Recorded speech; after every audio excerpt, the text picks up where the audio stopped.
சீமான் sir அவர் மேலே பெரிய மரியாதை இருக்குது.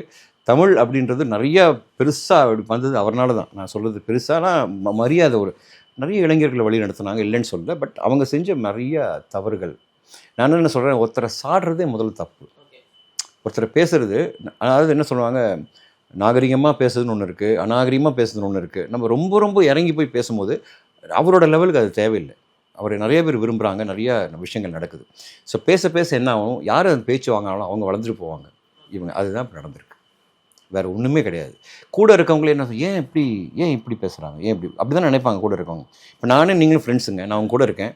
நான் ஒருத்தனை சும்மா கடுமையாக வச்சு செஞ்சுக்கிட்டே இருக்கேன் டெய்லி. அப்படின்னும் போது வாண்டடாக ஏதோ செய்கிறாருன்னு மாதிரி தான் இருக்கும். கருத்து மோதல், அரசியல் மோதல். நான் சொல்கிறது வயலன்ஸ் இல்லாமல் நான் வயலன்ஸ், அமைதியான வழியில் கருத்தும் மோதிக்கலாம். அரசியல் கிரவுண்டை நம்ம 2 பேரும், நீ பர்சனல் வெஞ்சன்ஸோட பர்சனல் அட்டாக் பண்ணி, எல்லாருக்கும் பர்சனல் இருக்குது, எனக்கும் பர்சனல் இருக்குங்க.